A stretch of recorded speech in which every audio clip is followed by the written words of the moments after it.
Começa agora. Bom Dia Rádio City, um programa da CDL Santos Praia. Oferecimento Plano Santa Casa de Saúde. Faça já o seu. 32266200. Realização CDL Santos Praia. Bom dia, 6h48. Começa agora na 102 o programa Bom Dia Rádio City, projeto jornalístico realizado pela CDL Santos Praia. Câmara dos Dirigentes Lojistas Santos Praia irá informar e debater os principais fatos da região e do país. O comando é do jornalista Zé Torquato. Oi, Zé, bom dia. Bom dia, Tiago. Bem-vindo mais uma vez aos estúdios da 102 da Rádio City. Está no ar o projeto comunicativo da CDL Santos Praia, o Bom Dia Rádio City. Vamos ao vivo até às 8 da manhã. Hoje, na bancada, a presença do comentarista, excepcionalmente na quarta-feira, José Geraldo Barbosa, que é engenheiro, advogado, mestre em Direito Ambiental. Bom dia, José Geraldo. Bom dia, Zé. Bom dia, doutor Camilo. Bom dia, senhor ouvinte. Bom dia, Tiaguinho, o nosso homem do instrumento. É isso aí. E voltando à bancada, o médico patologista e nosso comentarista, doutor Ricardo Camilo de Almeida. Camilo, bom dia. Bom dia, Zé. Bom dia, doutor José Geraldo. Bom dia, Tiago. Bom dia, nossos ouvintes. Ok, Tiago, vamos em frente com os destaques daqui a pouquinho. Eu só quero convidar as pessoas a interagirem conosco. É importante a sua participação. Temos temas hoje até certo ponto polêmicos na nossa pauta, não propositalmente, né? Não temos aqui o viés sensacionalista, jamais. Zé Geraldo está desde o início do projeto, sabe que não é a nossa linha, mas por si só, pelo conteúdo, realmente eles têm um teor polêmico e nós vamos debater aqui em alto nível com os nossos qualificados debatedores e você é nosso convidado para interagir com eles, conosco aqui no Bom Dia Rádio City. O WhatsApp é o 991406444, telefone 21045410, facebook.com/Bom Dia Rádio City. Vou repetir o WhatsApp que é novo aqui no nosso programa, 991406444. Tiago, vamos aos destaques de hoje. Justiça anula julgamento de PMs do extinto presídio do Carandiru. 92% da população global respira um ar inadequado, alerta OMS. E 5 homens são presos por tráfico internacional de drogas no Porto de Santos. Bom, o episódio ocorrido no extinto presídio do Carandiru em 1992 voltou à tona com a quarta Câmara Criminal do Tribunal de Justiça de São Paulo anulando julgamentos de 74 policiais acusados de agirem com força desproporcional, causando a morte de vários detentos no episódio do Carandiru, que é emblemático, ganhou o mundo e até hoje repercute. Tiago, por favor. A quarta Câmara Criminal do Tribunal de Justiça de São Paulo anulou nesta terça-feira os julgamentos dos 74 policiais militares acusados pelo massacre do Carandiru, em que 111 detentos foram mortos em 92. A Justiça apreciou recursos de defesa dos policiais que pedia anulação do julgamento e a absolução dos réus. O recurso foi deferido parcialmente. Os julgamentos foram anulados, mas os PMs continuam réus do processo. Em outubro de 92, homens da tropa de choque e da ronda ostensiva Tobias de Aguiar, a rota da Polícia Militar Paulista, receberam a autorização para entrar no pavilhão 9 da casa de detenção do Carandiru com o objetivo de encerrar uma rebelião. De lá, horas mais tarde, foram retirados 111 corpos dos detentos mortos após a intervenção das forças de segurança. Em 2013 e 2014, um dos mais longos julgamentos da história da justiça brasileira, os policiais militares foram condenados em primeira instância pelo massacre, com penas até 654 anos. O Ministério Público disse ontem mesmo que vai recorrer da decisão do Tribunal de Justiça, que anulou os 4 julgamentos que condenaram esses 73 policiais militares pelo chamado e conhecido massacre do Carandiru. Eu queria começar com o Zé Geraldo, pelo todo o seu conhecimento na área do direito. A alegação foi de que você não poderia determinar exatamente o que cada PM fez ou se fez, ou como ele teria agido, se ele teria matado uma pessoa, 2 ou nenhuma, não é?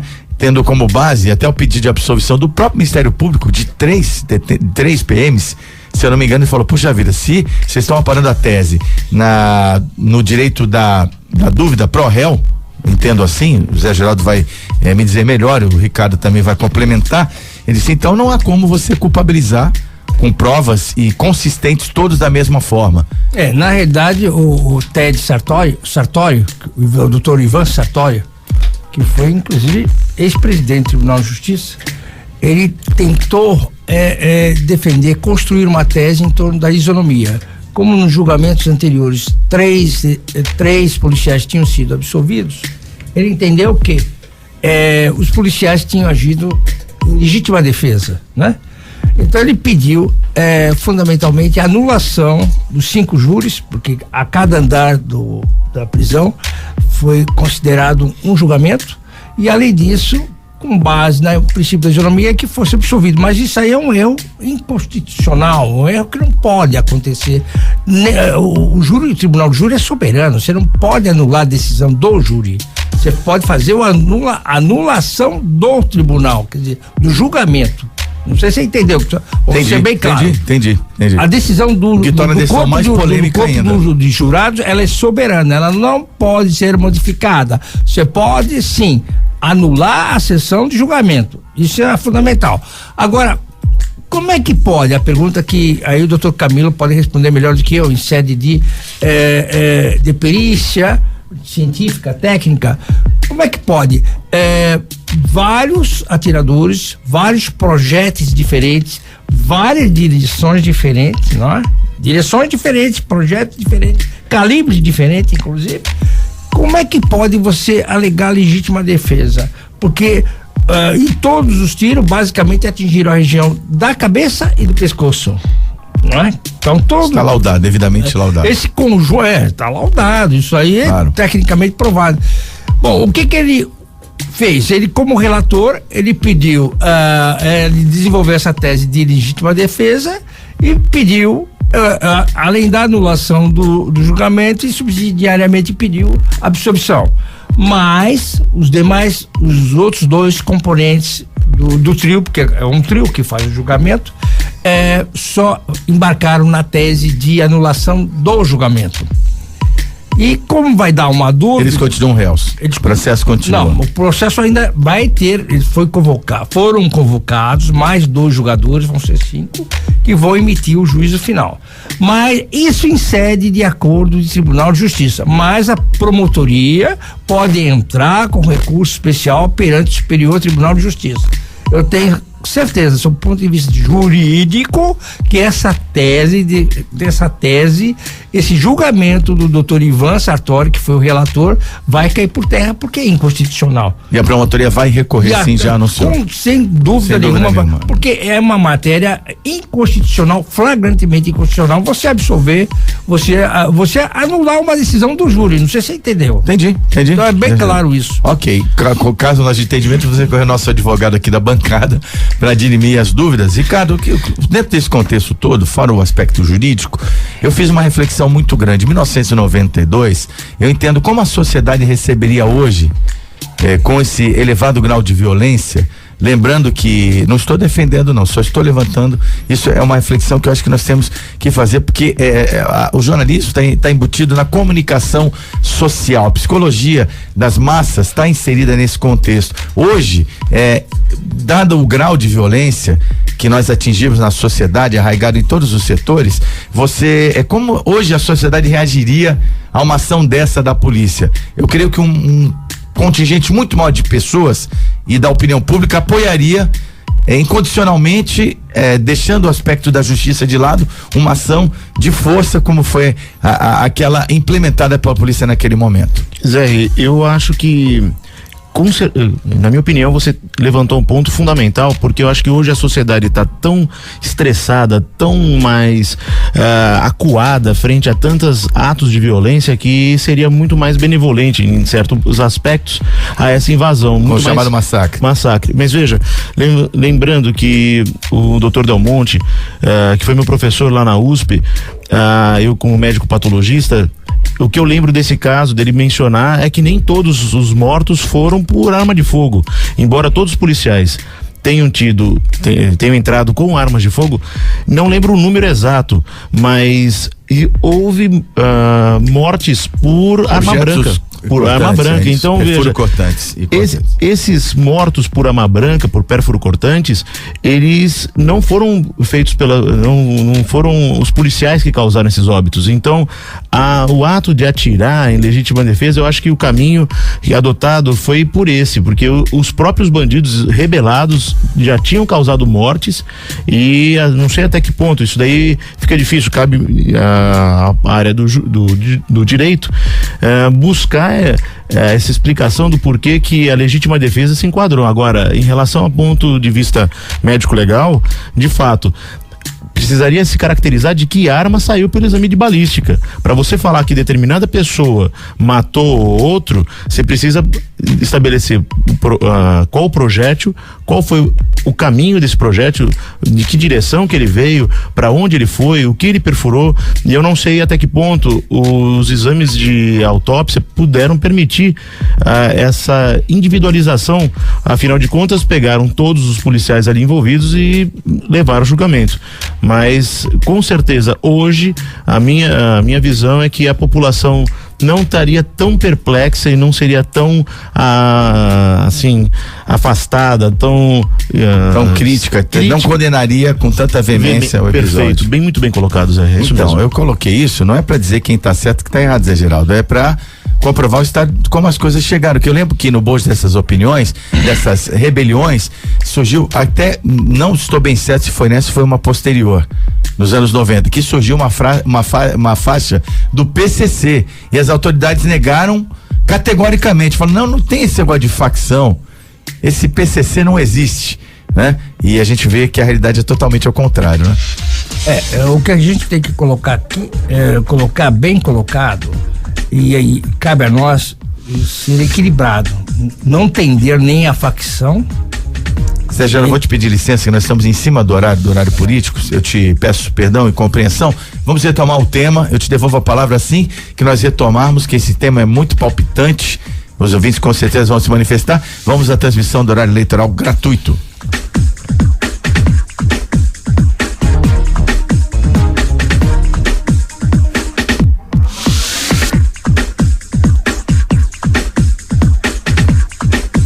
Rádio City FM. Você está ouvindo Bom Dia Rádio City. Oferecimento Plano Santa Casa Saúde. Faça já o seu. 3226-6200. Realização CDL Santos Praia.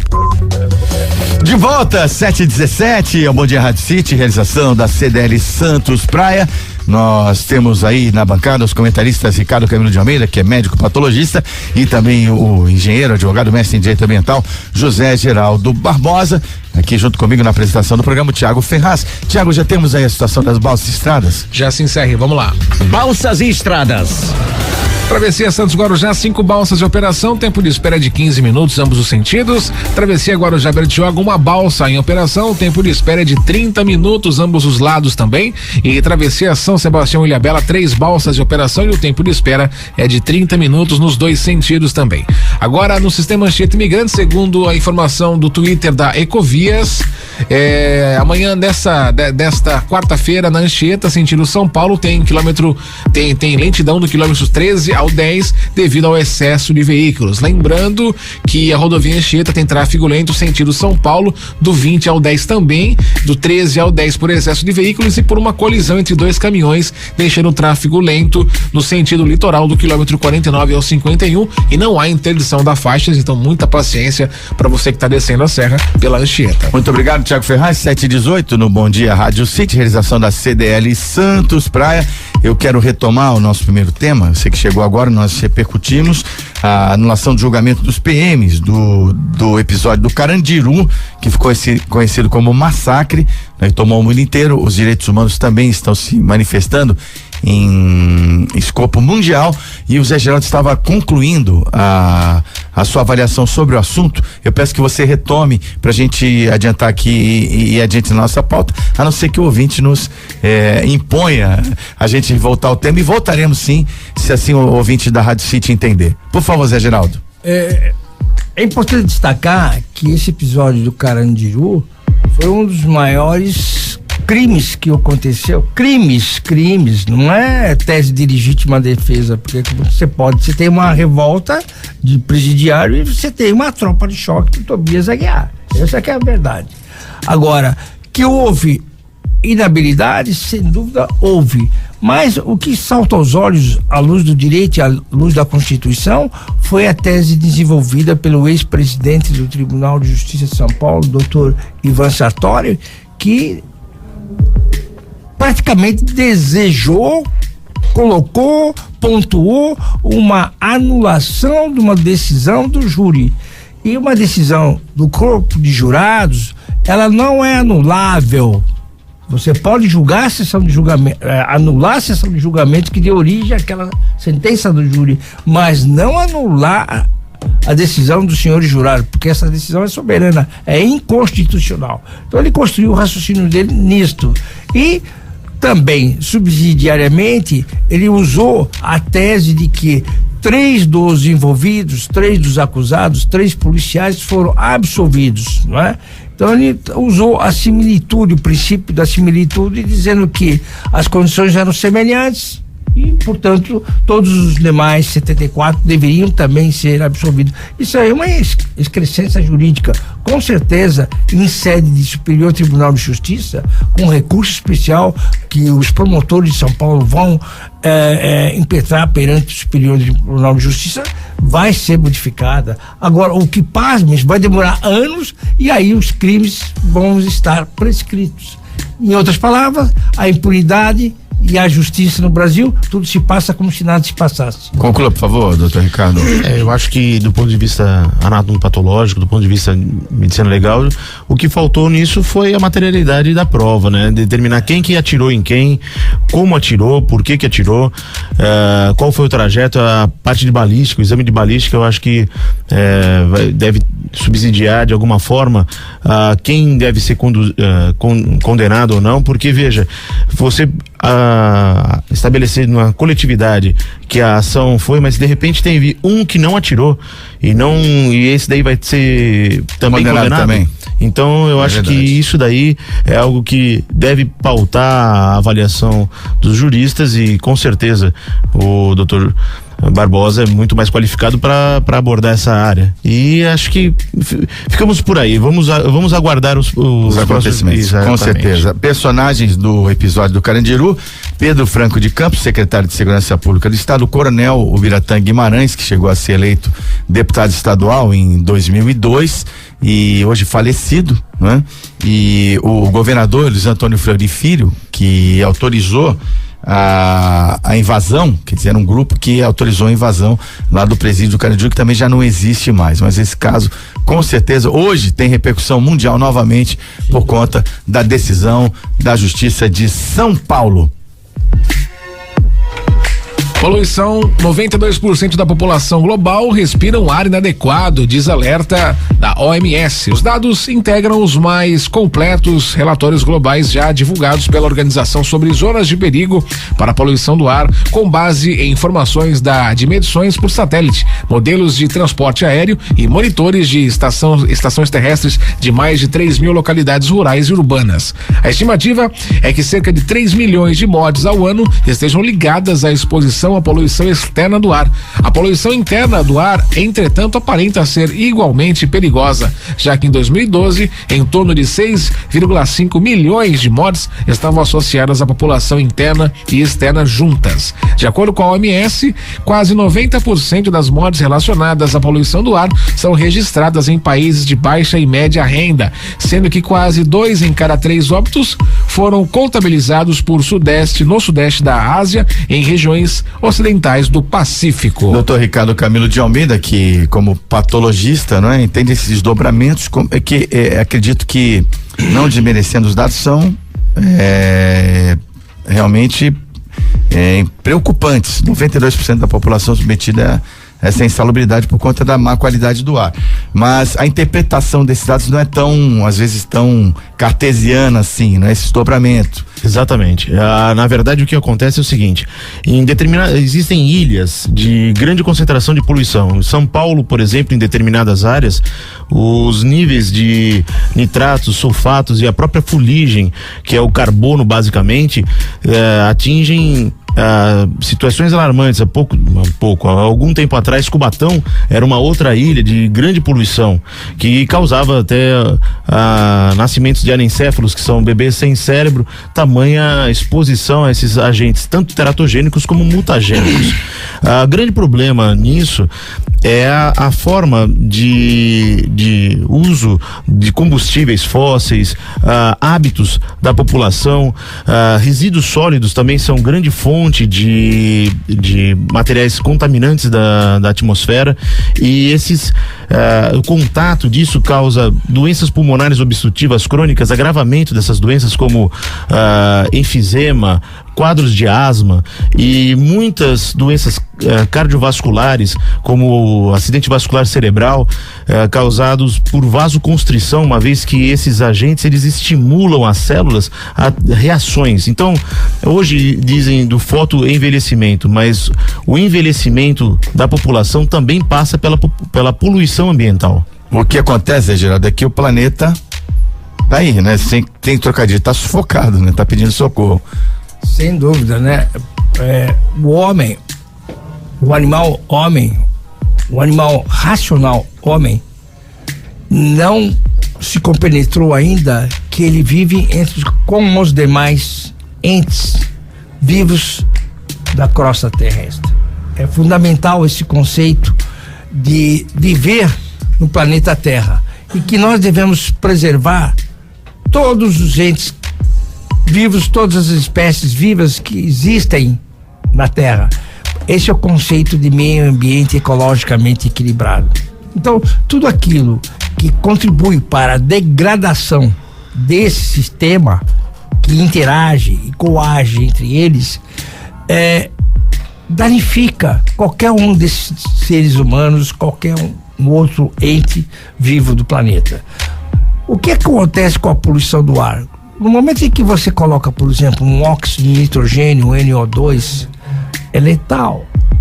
Você danifica. No momento em que você, numa instalação, por exemplo, de amônia ou de gás cloro, na carbocloro, você mata as pessoas, você danifica, você altera o metabolismo da pessoa, faz com que a pessoa adquira uma leucopenia. Na COSIPA nós tivemos isso com o benzeno, com o tolueno, com o xileno, que são produtos químicos oriundos da destilação a seco do carvão, que causou uma série de casos de leucopenia e também bebês que nasceram sem cérebro, como o doutor Camilo colocou. Agora, por que isso? Porque o homem, embora saiba tecnicamente, e a literatura técnica existente hoje é muito farta, ele teima em manter o ar poluído. Não tem sentido mais você queimar carvão, por exemplo. Não tem sentido você usar uma termoelétrica na base de diesel. Não tem sentido numa cidade hoje você usar um óleo diesel com alto teor de enxofre, que produz o SO2, e o SO2 em contato com a atmosfera provoca a formação de chuva ácida, o SO3, e tudo isso é danoso ao ser humano. Então, o que eu entendo é que a educação ambiental que a gente exige nas nossas crianças, nos nossos chefes de família, ela peca na educação ambiental dos nossos governantes, das nossas autoridades, porque eu percebo por parte das nossas autoridades que o item meio ambiente é aquele item que eles mais esquecem de fundamentar. Eles se preocupam com a obra em si, mas o impacto ambiental que aquela obra vai causar no meio ambiente, especialmente os poluentes, sabe? Que é fundamental. Por exemplo, eu vou na nossa terra aqui, muito importante, o que acontece na ponta da praia, por exemplo, com a descarga, com carregamento, melhor dizendo, dos produtos provenientes do agronegócio, do milho, soja, e que produz uma grande quantidade de material particulado ali naquela região, Zé, é fundamental que nós façamos uma luta muito grande, mas não adianta só o povo pressionar, as autoridades, e aí eu não me refiro somente aos governantes do executivo, mas principalmente o legislativo e o judiciário, que deve atuar no sentido de resolver isso, que ainda não está resolvido. Quantas crianças, quantas pessoas vão estar contaminadas que originam doenças, e até lá hoje está. Por quê? Por causa do capitalismo, do how to get money. É verdade, você também não pode frear o avanço e também a exploração econômica do planeta, mas é o conceito básico do desenvolvimento sustentável, né? Você de repente não pode ficar impedido de fazer qualquer coisa, porque você vai alterar o meio ambiente, mas criar protocolos, parâmetros para que você mitigue esses impactos e lá na Avevar, como diz aqui no Porto de Santos, que é um grande exemplo que você deu, realmente. Essa questão ambiental está intimamente ligada. Sì, se non è vero è bene trovato. Sì, se non è vero è bene trovato, ecco, ma che succede? Nós temos que trabalhar nisso, ecco. Bom, quer acrescentar mais uma coisa, Camilo? Na verdade, a poluição, ela afeta o ser humano, ele é muito adaptável. Ele consegue viver de uma maneira até certo ponto aceitável, às vezes em ambientes degradados. Mas as espécies mais suscetíveis, como ocorreu quando teve o acidente aqui na entrada de Santos, peixes apareceram mortos, né? Isso daí não vai ter o efeito cumulativo no ser humano. Exatamente, o ser humano, ele vai acumulando. Essa demanda ambiental aqui na Baixada Santista é muito complexa. Inclusive, a Maria da Aparecida, Zé Geraldo, já que você falou lá do Polo Petroquímico de Cubatão, ela lembra muito bem aqui o caso Ródia. Sim, é um caso absurdo. Fechou a unidade que produzia pentaclorofenalato de sódio ou pentaclorofenol, foi fechada. Você tem um cemitério ali na parte continental de São Vicente que guarda uma grande quantidade de tambores com esse produto. Não sei se você sabe. Não. É verdade. Agora, causou doenças 1000. Quantas e quantas pessoas hoje, é verdade, doenças, você sabe disso. E isso interfere, é um sistema, não interfere no SUS, interfere em tudo, nessas causas que tem de crianças com uma série de problemas de alergia, problema que tem broncopneumonia, sabe, nós temos que agir preservando a natureza, também estimulando a economia de acordo com o artigo 170 da Constituição, mas sobretudo respeitar a natureza. Senão, cara, nós vamos embora. Vamos ver a sugestão de filme, Erin Brockovich, com a Julia Roberts. Ah, sim. Né? É nessa linha. Sobre a contaminação Julia Roberts. Agentes cancerígenos, no Canadá. Né? Se eu não me engano. Não, nos Estados Unidos. Nos Estados Unidos. Em Montana. Em Montana. No Canadá não é filme, é realidade. Bom, a gente vai em frente com o nosso programa daqui a pouquinho. Vamos parar para um breve intervalo, mas antes eu tenho para você aqui o recado da Design Gallery, lista de casamento, trabalho e chá de cozinha, a maior variedade de produtos para casa e sempre com o menor preço, 6 vezes consecutivas eleita no Top of Mind, a loja mais lembrada na categoria artigos para o lar e decoração. Design Gallery atende muito bem, por sinal, em 2 endereços, tem novidade sempre, várias faixas de preço, objetos bonitos, funcionais, tudo que você precisa. Azevedo Sodré 3, próxima Conselheiro Neves, Marechal Deodoro 98 no Gonzaga. Design Gallery, a gente volta já já. Você está ouvindo Bom Dia Rádio City. Oferecimento Plano Santa Casa Saúde. Faça já o seu. 3226-6200. Realização CDL Santos Praia. De volta aqui no Bom Dia Rádio City, quero agradecer demais a sua audiência, vamos ao vivo até às 8 da manhã, agora 7h37, aqui Zé Torquato, a bancada tem os comentaristas Ricardo Camilo de Almeida, que é médico, e também o advogado e engenheiro mestre em direito ambiental, José Geraldo Barbosa, Thiago Ferraz também comigo, vai trazer já o Giro Nacional para debate aqui no nosso programa, e nós temos registro triste para fazer, a morte de Shimon Peres, ex-primeiro-ministro de Israel, ex-líder e Nobel da Paz. Ele morreu aos 93 anos porque não resistiu a complicações de vários AVCs. Ele que foi o implementador do acordo de paz, vários acordos de paz com o Egito, com a Palestina, com então o líder Yasser Arafat, e um homem que aí pautou a sua vida na busca da paz. Fica aí uma perda sensível para o mundo do Shimon Peres. Esse senhor foi um pacifista, ele acabou até sendo agraciado pelo Prêmio Nobel em virtude da postura dele conciliadora, né? Muitos o questionavam na época, até pela aproximação com o palestino Yasser Arafat, mas sem sombra de dúvida foi uma pessoa que marcou o século XX. É fundamental dizer que a postura dele sempre foi em busca da paz. Quer dizer, ele foi verdadeiramente um estadista, se você comparar a postura política dele em relação ao Benjamin Netanyahu, que é o atual chanceler de Israel, que é diferente.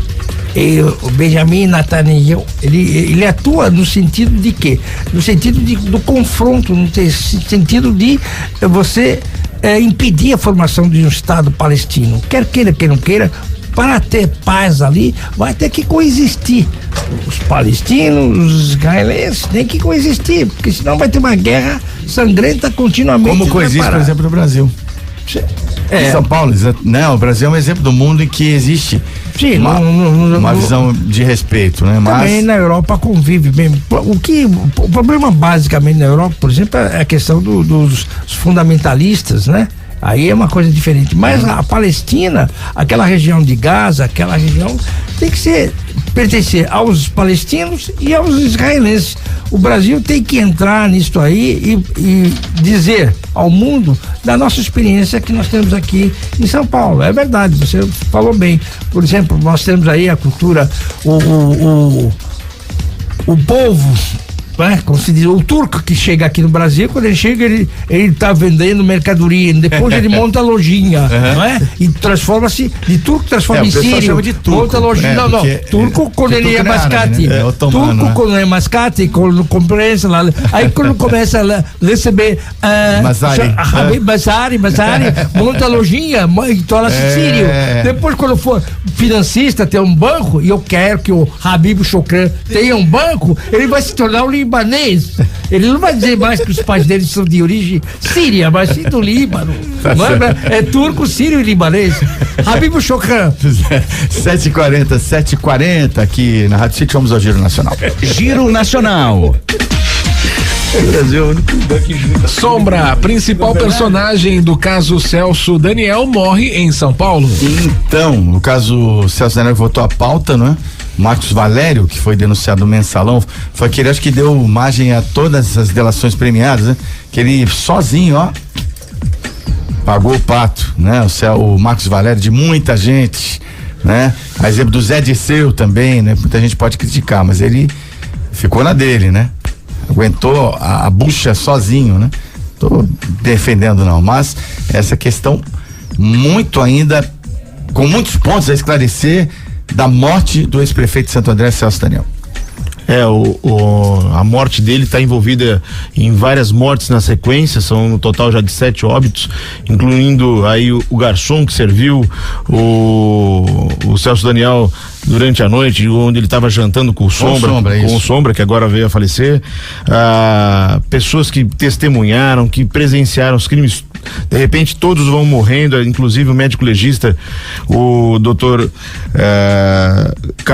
Carlos Del Monte Pérez, também falecido já. Parece que todas as pessoas que de um jeito ou de outro que estavam envolvidos nisso, e pelo que apareceu na mídia, foi quando o Celso Daniel quis interromper o esquema de propina, que o que foi noticiado é que inclusive o Zé Dirceu estava envolvido nisso, no desvio dessa propina arrecadada no meio das companhias de transporte lá de Santo André pro caixa do PT. Isso ainda não sei se está bem esclarecido ou não, mas com certeza a morte do Celso Daniel ainda permanece como uma incógnita. Então, o nome do Sombra era Sérgio Gomes da Silva, era empresário, era tido como amigo, uma pessoa de confiança do ex-prefeito Celso Daniel, estava na companhia dele e é acusado de ser o mandante, não se vai ser extinto o processo por conta do falecimento dele. Ele foi condenado para 15 anos de cadeia. Acontece que ele recorreu em liberdade, né? Agora, como é que a gente vai dizer quem matou quem? O fato é o seguinte, o iter criminis aí, o caminho do crime é o mesmo, é a arrecadação de grana para um partido político. Aí que começou. Isso aí. Quer dizer, o propinoduto foi construído lá adiante, lá em São Bernardo, essa que é a verdade.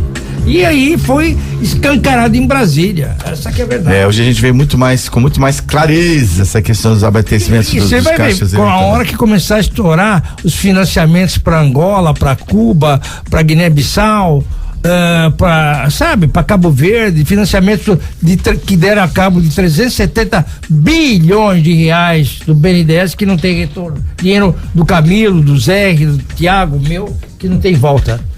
Por falar nisso, Tiago, A Gleisi Hoffmann e Paulo Bernardo viram réus no STF. a Gleisi Hoffmann e o Paulo Bernardo, por quê? Nosso querido Paulo Roberto Costa, ex-diretor da Petrobras, queria ficar no cargo, né? E o Alberto Youssef, o doleiro também, que lavava esse dinheiro aí pra essa turma aí, né?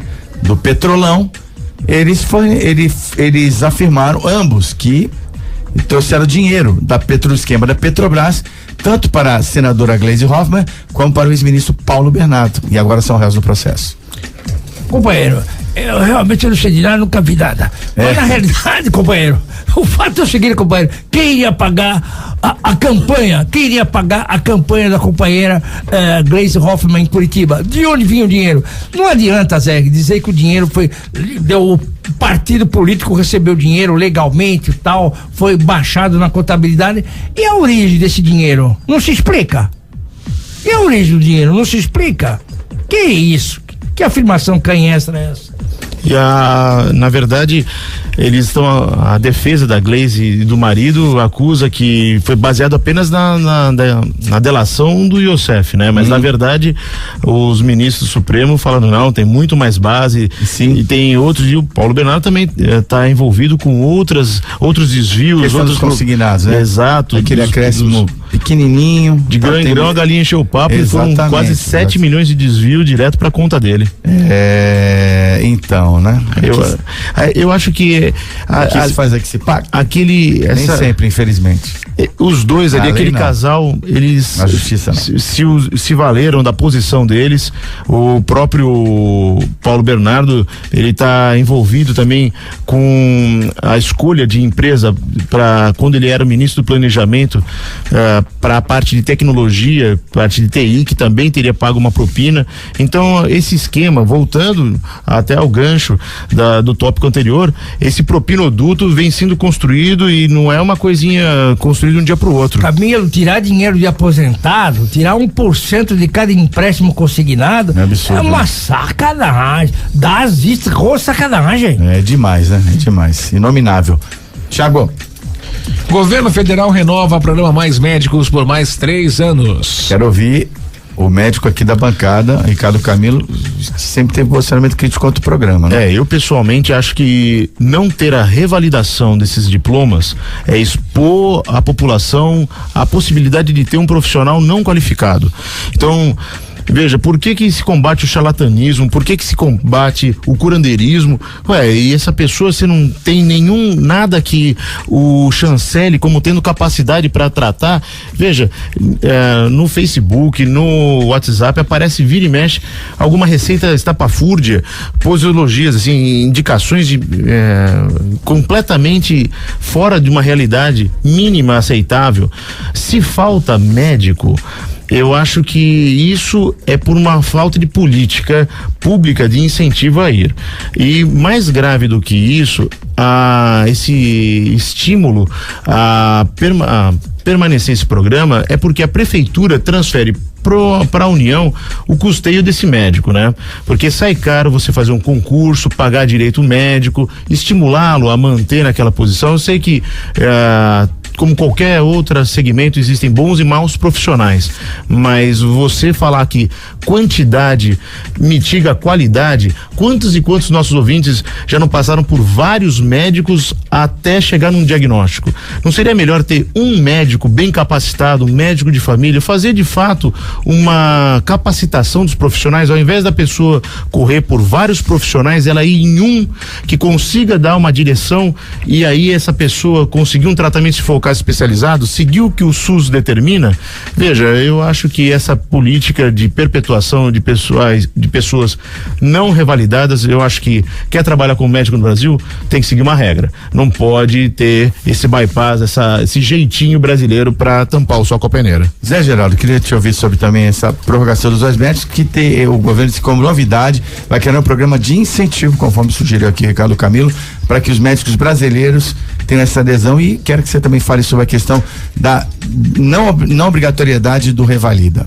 Olha, eu entendo o seguinte, que ser médico no Brasil talvez seja a profissão mais sacrificada e menos e a remuneração inadequada, né? Digo isso porque dá um plantão médico, por exemplo, de 24 horas, eu falo com absoluta tranquilidade, meu filho é médico, minha nora é médica, meus 2 cunhados são médicos e tem 2 sobrinhos médicos. Quer dizer, eles estudaram muito para atingir a posição que atingiram. E eu posso dizer que eles são todos eles mal remunerados, não é? Agora, por que o Brasil não estimula, não tem uma política adequada para não só estimular financeiramente, mas motivar o médico a cada vez estudar mais? Porque, não é? Isso é fundamental. E mais.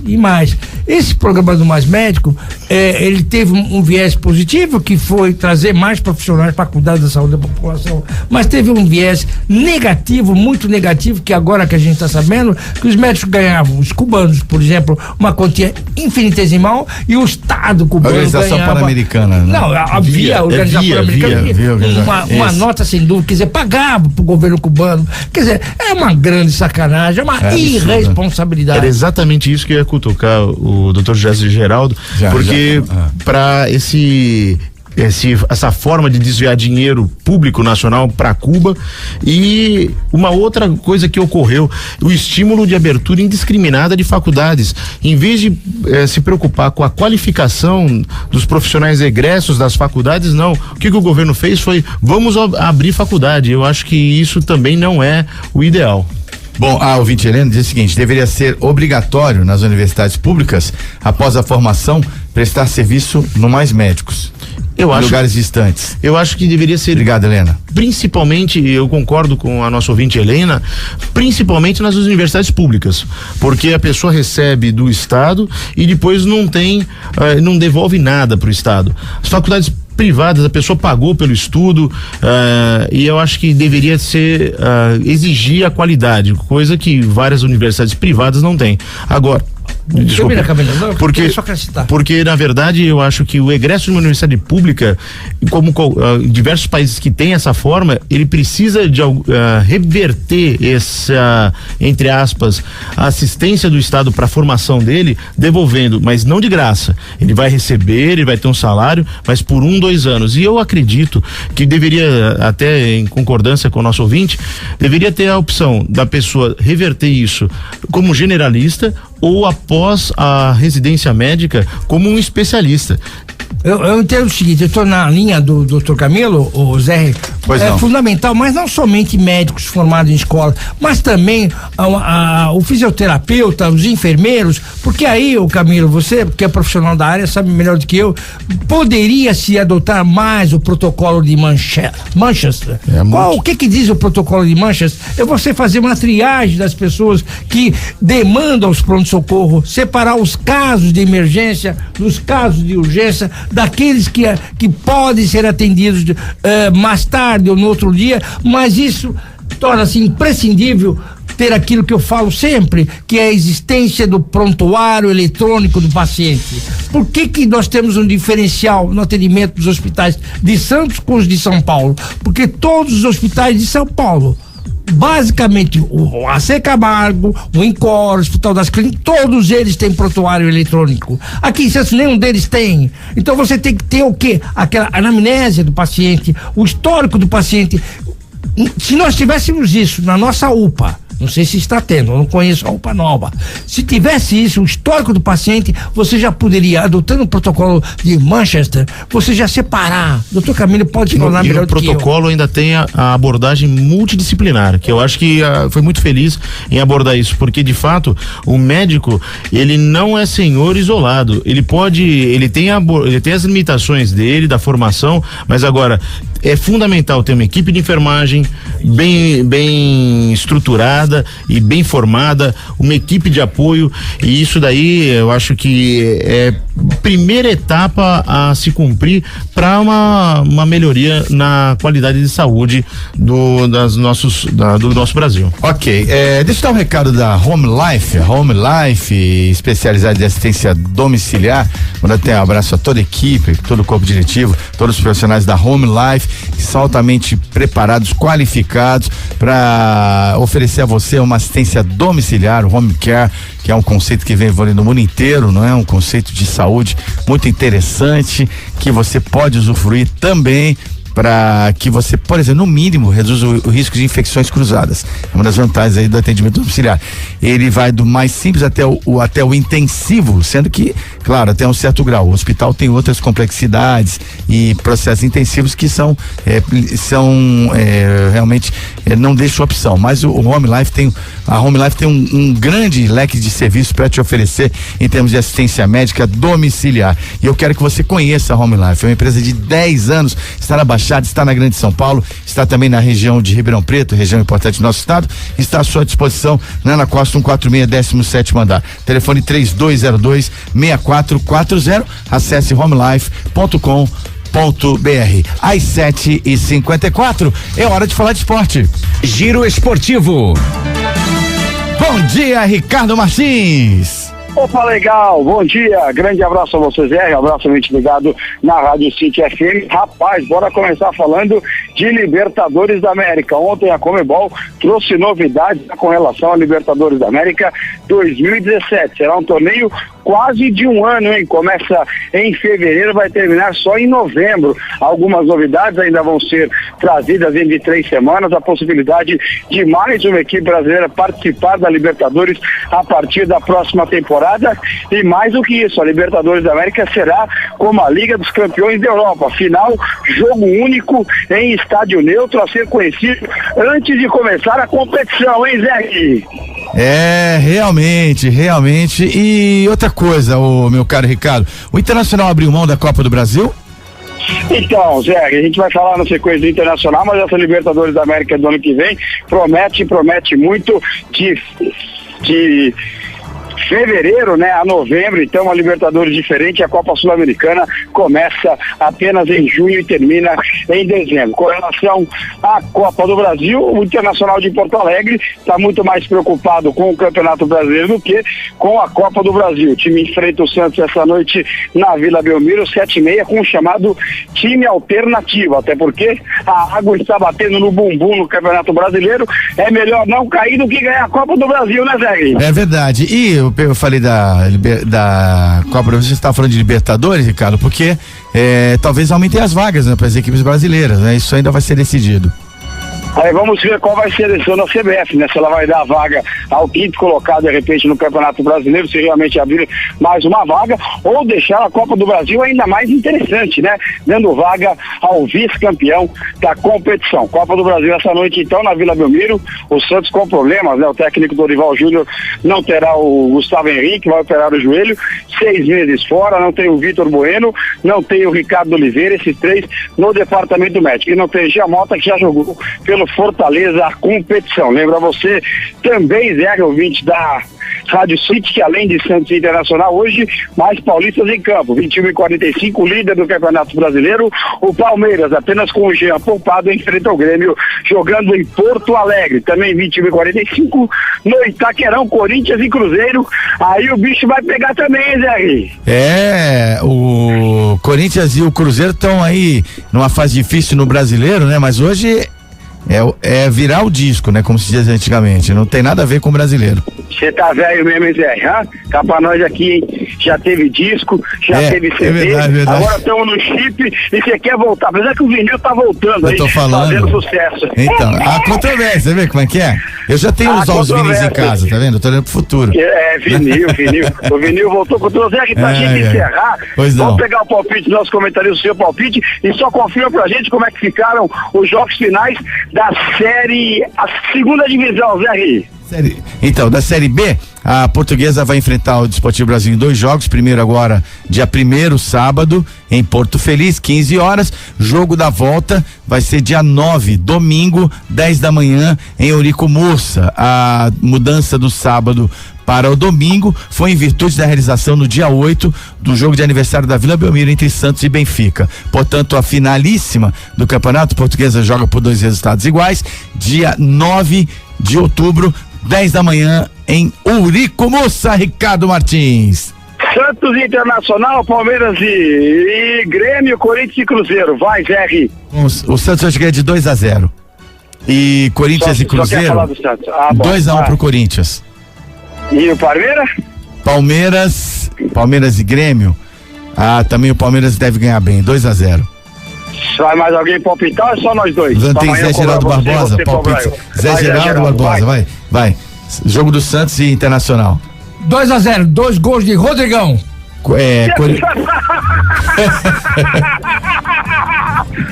Ô, Zé Geraldo, vão ser 2 gols do Elano, pô. Tô doente. Isso aqui é uma coisa séria, é uma brincadeira. Se for pra brincar, vou dar bom dia e vou embora, hein? Tá certo, então. Nem joga o Elano, vai jogar o Vecchio. Aliás, seu Dorival Júnior, que é um treinador que eu gosto muito, já que você tocou no assunto, não tem coerência, né? E não foi, digamos assim, macho o suficiente pra manter o Elano, né? É verdade. Ele gosta muito do rapaz, a Helena vai entender, eles se dão muito bem, pelo que eu sei dos bastidores do Santos Futebol Clube. Ricardo, até amanhã. Grande abraço. Santos 3-0, o Corinthians perde 1-0 em casa e o Palmeiras empata 1-1. Grande abraço, eu volto amanhã para falar mais de futebol. Um abraço, bom dia. Armazém 26, materiais elétricos em Brasil, empresa Centro de Santos, Praça da República 35. Você liga, a gente entrega para você. 3221-3396. Armazém 26, materiais elétricos, Brasil, empresa, tem o café e o açúcar. Um grande abraço, um sol para cada um. Calor em Santos. Tchau, Zé. Tchau, Ricardinho. Para fechar o programa, Thiago.